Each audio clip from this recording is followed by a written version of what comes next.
Hello everyone. तो फिर से आप सबका स्वागत है हमारे YouTube channel a vision for government job पे। तो चलिए हम आज का करंट अफेयर स्टार्ट करते हैं, जो कि बेस्ड है 27 मई 2020 पे। तो हमारा सबसे पहला क्वेश्चन है, on which day the United Nations celebrate international day for biological diversity on every year to raise awareness about the issues of significant reductions in biological diversity due to certain human activities। Simply इस question में पूछा जा रहा है कि कौन सा ऐसा दिन है जो यूनाइटेड नेशन सेलिब्रेट करता है international day for biological diversity का। तो आपका करेक्ट ऑप्शन है ऑप्शन नंबर डी, 22 मई। हर साल 22 मई को यूनाइटेड नेशन सेलिब्रेट करता है international day for biological diversity को। इसलिए सेलिब्रेट करता है ताकि ह्यूमन की जो एक्टिविटी है जिससे प्रॉब्लम क्रिएट होता है उसको अवेयरनेस क्रिएट किया जाए कि हम लोग क्या नुकसान पहुंचाते हैं हमारे आसपास सराउंडिंग्स में। सबसे पहला जो international day for biological diversity था उसको हम लोग वर्ल्ड बायोडाइवर्सिटी डे भी बोलते हैं, जिसको क्रिएट किया था United nation general assembly in 1993 में। और 2001 से हम लोग सेलिब्रेट करते हैं हर साल ये जो हमारा इंटरनेशनल डे है बायोलॉजिकल डाइवर्सिटी का। ठीक है, इस बार का जो थीम था वो ये था, our solution are in nature. इसका मतलब क्या है, हमारा जो सॉल्यूशन है, हमारा जो प्रॉब्लम है वो नेचर में है। Which shows people are a part of nature, मतलब हम लोग नेचर के हिस्से हैं।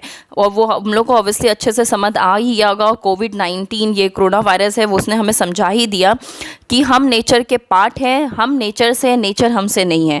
तो ये चीज़ हमें याद रखना चाहिए। और साथ ही साथ मैं ये कहूँगी कि हमें अवॉइड करना चाहिए यूजिंग करना सिंगल यूज़ प्लास्टिक। जो फूड हम वेस्ट करते हैं उसको कम रिड्यूस करें, क्योंकि आप लोग देख रहे हो इस टाइम पे बहुत ऐसे लोग हैं जिनको खाना तक नहीं मिल रहा। पेस्टिसाइड फर्टिलाइजर्स को कम से कम यूज़ करें, प्रोटेक्ट करें, प्लांटिंग करें, ट्री ज़्यादा से ज़्यादा पेड़ पौधे लगाएं। इससे क्या होगा, हम प्रोटेक्ट कर पाएंगे अपने बायोडाइवर्सिटी को। तो आपको ये मुझे बताना है कि मैंने बार बार इस एक्सप्लेनेशन में एक वर्ड को बताया है जिसको बोलते हैं बायोडाइवर्सिटी। तो बायोडाइवर्सिटी होता क्या है आप मुझे कमेंट सेशन में लिख के बताइएगा। तो चलिए नेक्स्ट क्वेश्चन पे चलते हैं, जो कि हमारा क्वेश्चन नंबर 2 है। Name the company which has signed an MOU with NTPC limited to set up a joint venture company for renewable energy business. कौन सी ऐसी कंपनी है जिसने MOU साइन किया है NTPC लिमिटेड के संग?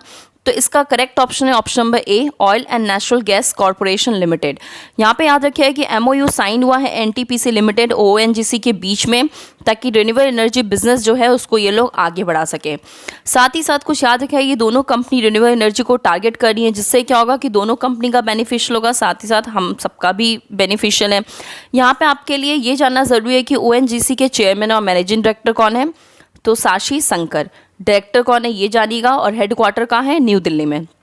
NTPC के चेयरमैन और मैनेजिंग डायरेक्टर कौन है, गुरदीप सिंह। डायरेक्टर भी देख लीजिए, आपको दिख रहा होगा स्क्रीन पे, और इस्टेब्लिश हुआ था 1975 पे। तो चलिए हम अपने नेक्स्ट क्वेश्चन पे चलते हैं, जो कि हमारा क्वेश्चन नंबर 3 है। A scheme has been launched by the central government for complete solarisation of Konark sun temple and Konark town in which state.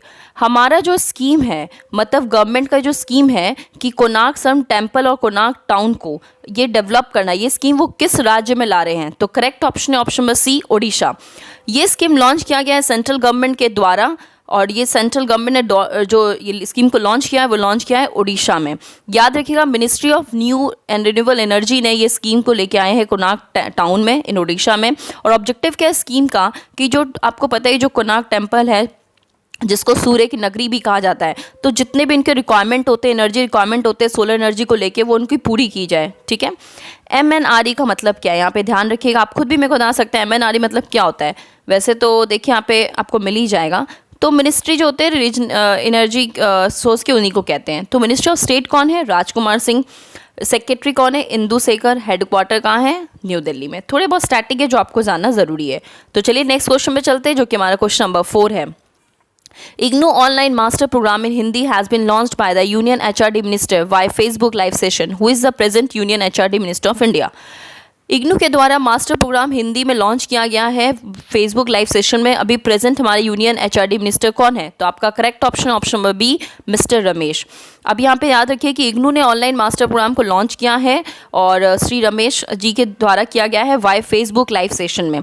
ठीक है, मिनिस्टर्स ने ऑनलाइन प्रोग्राम लॉन्च किया है ताकि पढ़े इंडिया ऑनलाइन को इनिशिएट किया जा सके, और हिंदी लैंग्वेज को ना ही भारत में बल्कि अदर कंट्री में भी बढ़ाया जा सके, जैसे मॉरिशस, फिजी, सूरीनाम। और बहुत सारे आपको पता है कि कोविड-19 के कारण कुछ ना कुछ तो निर्णय लेना ही था, तो ये ऑनलाइन क्लासेस को बढ़ाया जा रहा है। ताकि जो टीचर स्टूडेंट है उनके बीच में कोऑर्डिनेशन बने और लोगों का, बच्चों का पढ़ाई ना रुके। तो इसको बढ़ाने के लिए भी अबाउट भारत पढ़े ऑनलाइन, मतलब भारत को किस तरह से हम लोग ऑनलाइन पढ़ा सकते हैं, गांव रूरल हर जगह प्रमोट किया जा रहा है एजुकेशन को ऑनलाइन में, ताकि ज़्यादा से ज़्यादा बच्चों के पास सोर्स हो। एचआरडी मिनिस्टर को याद रखिएगा। अभी मिनिस्टर्स कौन है? मिस्टर रमेश। और मिनिस्टर ऑफ स्टेट कौन है? मिस्टर संजय। चलिए हम नेक्स्ट क्वेश्चन पे चलते हैं, जो कि हमारा क्वेश्चन नंबर 5 है। The union cabinet gave not to launch a special liquidity scheme worth how much amount for stress non banking financial company and housing financial company. Union cabinet ने अभी launch किया एक स्पेशल लिक्विडिटी स्कीम, तो stress दिया है non banking financial company में। कितना amount आपको ये बताना है। तो आपका करेक्ट ऑप्शन है option number D, ₹30,000 crore.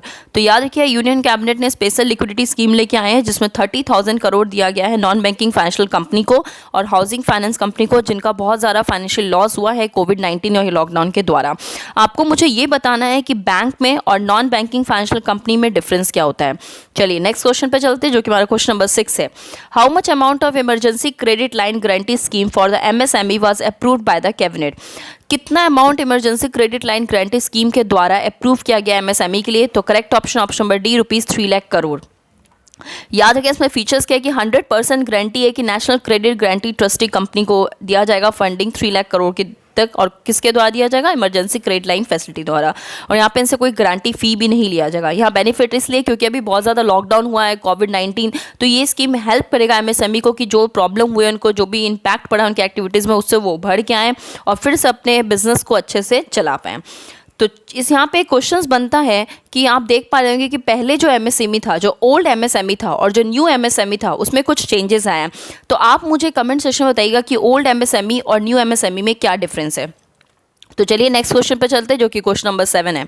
How much amount of aid was given by a World Bank to 100 nation to fight coronavirus? World Bank के द्वारा 100 नेशंस को कोरोना वायरस से फाइट करने के लिए कितना अमाउंट दिया गया है? तो आपका correct option option number D, $160 billion. COVID pandemic जो मतलब एक्सपेक्ट भी नहीं किया गया था, उसके कारण बहुत सारे लोग पॉवर्टी के अंदर जा चुके हैं। तो डब्ल्यूबीपी ने $160 बिलियन 100 डेवलपिंग कंट्री को दिया है। और यहाँ बोला भी है कि हम लोग रैपिडली फ्लेक्सिबल रिस्पॉन्स करेंगे और हेल्थ इमरजेंसी क्रिएट किया जाएगा, कैश दिया जाएगा ताकि हम लोग प्रोटेक्ट कर सके पुअर को, मेंटेन कर सके प्राइवेट सेक्टर को और जल्दी से जल्दी अच्छे रिकवर कर सके सिचुएशन से। चलिए हमारा नेक्स्ट क्वेश्चन पे बढ़ते हैं, जो कि है हमारा question number 8। Which bank got approval from IRDAI to continue with its 30% holding in India first life insurance? कौन सा ऐसा बैंक है हमारा जिसको अप्रूवल मिला IRDAI को तो कि कंटिन्यू कर सकता है वो 30% holding in India first life insurance में? तो हमारा यहाँ पे करेक्ट ऑप्शन है option number A, union bank of India. IRDAI ने अप्रूव किया यूनियन बैंक ऑफ इंडिया को कि 30% वो स्टेक ले सकता है इंडियन फर्स्ट लाइफ इंश्योरेंस का। अगर आप इंपॉर्टेंट पॉइंट देखो तो बैंक ऑफ बड़ौदा ने इंडियन फर्स्ट लाइफ इंश्योरेंस का 40% स्टेक लिया था, जो कि बिगेस्ट शेयर होल्डर है। अब यूनियन बैंक भी लिया है 30%। यूनियन बैंक के बारे में जान लेते हैं। इसका हेडक्वार्टर है मुंबई महाराष्ट्र में। इसके चेयरमैन कौन है? केवल हंडा। और मैनेजिंग डायरेक्टर है राज किरण राय। इंडियन फर्स्ट लाइफ इंश्योरेंस के बारे में देख लीजिए तो इसका हेडक्वार्टर मुंबई महाराष्ट्र में। इसके MD एंड CEO है RM विशाखा। IRDAI के बारे में देखिए तो हेडक्वार्टर हैदराबाद तेलंगाना है और इसके चेयरमैन है सुभाष चंद्र कुंतिया।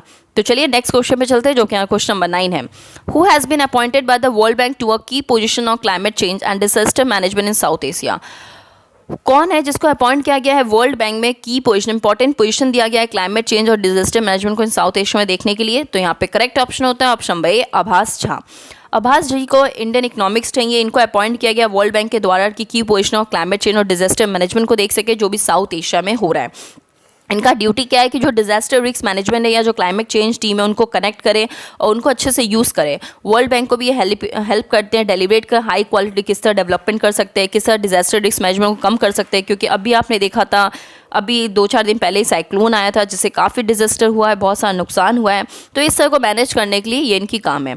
आभास झा के बारे में जान लीजिए तो 2001 में ये मतलब ऑफिस ज्वाइन किए थे एग्जीक्यूटिव डायरेक्टर की तरह बैंक में, और इन्हें बांग्लादेश, भूटान, इंडिया, श्रीलंका काफ़ी जगह ये वर्क कर चुके हैं। और उसके पहले एक प्रैक्टिस मैनेजमेंट थे अर्बन डेवलपमेंट में और डिजास्टर रिस्क मैनेजमेंट भी थे। तो चलिए हम नेक्स्ट क्वेश्चन पे चलते हैं, जो कि हमारा क्वेश्चन नंबर 10 है। Recently Naipal Singh passed away, he was related to which file? Naipal Singh अभी फिलहाल जो कुछ दिन पहले उनका देहांत हुआ है, तो वो किस फील्ड से मतलब रिलेटेड है? तो इसका correct option option number D, politics. याद रखिएगा फॉर्मर उत्तर प्रदेश मिनिस्टर नायपाल सिंह पास हो गए हैं और हार्ट अटैक के कारण अपने घर में ही इनका डेथ हो गया था। इनकी एज 80 थी। तो इस तरह से हमारा जो करंट अफेयर्स होता है, टॉप 10 करंट अफेयर्स खत्म होता है। और मैंने कमेंट सेशन में दिखा था कि आप लोग बोले थे कि मैम होमवर्क दीजिए, तो यहाँ पे 5 क्वेश्चन है आपके लिए, मैं एक करके क्वेश्चन पढ़ देती हूँ एंड आई होप कि आप ये सबका आंसर देंगे। तो पहला क्वेश्चन है, where is the HQ of IRDA?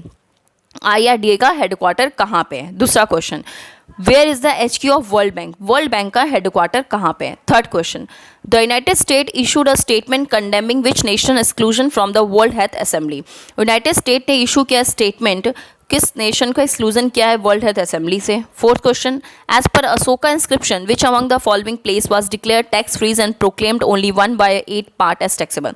Ashoka के इंस्क्रिप्शन के हिसाब से कौन सा ऐसा प्लेस है जो डिक्लेयर किया गया था टैक्स फ्री और 1/8 पार्ट एज टैक्सेबल की तरह? Number 5, the ruler of which dynasty were first to make land grants to Brahmin? Ruler किस डायनेस्टी का सबसे पहला है जो लैंड ग्रांट करेगा ब्राह्मण को? कौन सा स्टूडेंट है जिन्होंने ब्राह्मण को सबसे पहला भूमि लैंड को दान किया था? तो आज के आपके टॉप 10 करंट अफेयर्स हो गए, साथ ही साथ 5 क्वेश्चन आपके होमवर्क में। और याद रखिएगा, जब आप ये सेशन देखोगे तो बीच में मैंने बहुत इंपॉर्टेंट क्वेश्चन पूछा है, जैसे बायोडाइवर्सिटी क्या होती है, ओल्ड MSc और न्यू MSc में क्या है। देखिए बैंक के काफ़ी एग्जाम है, तो ये आपको पता होना चाहिए कि ओल्ड MSME और न्यू MSc में क्या क्या चेंजेस हुआ है। तो ये सारा चीज़ को आप इससे ध्यान रखिएगा। तो अगर आपको हमारा सेशन अच्छा लगे तो इसको शेयर करो, लाइक करो, सब्सक्राइब करो। Thank you.